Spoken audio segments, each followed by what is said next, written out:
एक बार फिर नीचता की सारी हद पार कर एक 17 साल की नाबालिग बच्ची का रेप कर दिया गया। वो बच्ची पटना के निजी शंभू गर्ल्स हॉस्टल में रहकर डॉक्टर की पढ़ाई कर रही थी। जैसे ही वो बच्ची छुट्टी के बाद अपने घर से हॉस्टल को वापस लौट तो किसी दरिंदे ने, किसी नीच ने उसके साथ रेप जैसी घटना को अंजाम दिया। उस बच्ची के पूरे बदन पर चोट के निशान थे और उस बच्ची ने मात्र 17 साल की उम्र में हॉस्पिटल में मौत से लड़ते लड़ते अपना दम तोड़ दिया। उस बच्ची के माता पिता का ये कहना है कि उनकी बच्ची के साथ इतनी बड़ी घटना को अंजाम दिया गया और इतना सब कुछ होने के बाद भी उस बच्ची के माँ बाप को 2 दिनों तक ये भी नहीं बताया गया कि आखिर उनकी बेटी के साथ हुआ क्या है। सूचना मिलने के बाद अपनी बेटी से मिलने के लिए जब घर वाले हॉस्पिटल पहुंचे तो वहां मौजूद डॉक्टर ने उनकी बेटी से उन्हें मिलने तक नहीं दिया, उल्टा उनकी बेटी को बेहोशी का इंजेक्शन लगाकर बच्ची को बेहोश कर दी। इस पूरी घटना के पीछे हॉस्टल का मालिक और उसके बेटे का नाम बताया जा रहा है। साथ ही कुछ डॉक्टर्स भी इसमें शामिल है। वो बच्ची नीट की परीक्षा पास कर शहर में डॉक्टर बनने आई थी। कितना कुछ सोचा होगा उसने कि अपने घर परिवार का नाम रोशन करेगी, अपने माता पिता के लिए कुछ करके दिखाएगी। कुछ दरिंदों ने उस बच्ची की क्या हालत कर दी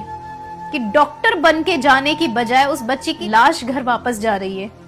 उस बच्ची के माँ बाप ने अपनी बेटी को डॉक्टर बनने के लिए शहर भेजा था, लेकिन वही माँ बाप अपनी बच्ची को डॉक्टर के रूप में नहीं बल्कि एक लाश के रूप में कफन पहनाकर उसे घर लेकर आ रहे हैं। धू है ऐसे सिस्टम पर, ऐसे अधिकारियों पर जो इतने बड़े कांड पर चुप्पी साधे बैठे हुए। इन नामर्द रेप करने वालों को सबूत मिलते ही बीच चौराहे पर खड़ा कर जिंदा जला देना चाहिए। और आज जो भी चुप है वो भी उतने ही अपराधी हैं जितने ये रेप करने वाले, क्योंकि हम सबकी चुप्पी से ही इन दरिंदों के हौसले बढ़ रहे हैं। अब इस चुप्पी को तोड़कर मैदान में उतरना होगा और इन दरिंदों को मौत के घाट उतारना होगा, क्योंकि एक के बाद एक रेप बढ़ते जा रहे हैं। इन दरिंदों को डर नहीं है, आजकल के माँ बाप को डर है। सच कहूं तो रेप की इतनी घटनाएं सामने आ रही है कि जब भी न्यूज आप ओपन करोगे, कभी किसी शहर से तो कभी किसी गांव से रेप की घटनाएं दिन पर दिन बढ़ रही, क्योंकि आज के समय में कोई भी सेफ नहीं है।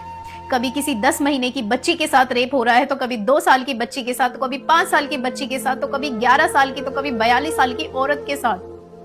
किसी को नहीं बख्शा जा रहा है। कहां से आते हैं ये लोग? और अगर आप सभी मेरी इस बात से सहमत हैं तो आओ, उठो और आवाज उठाओ, हर उस बच्ची के लिए, हर उस औरत के लिए, हर उस महिला के लिए जिन्होंने ये दरिंदगी झेली है।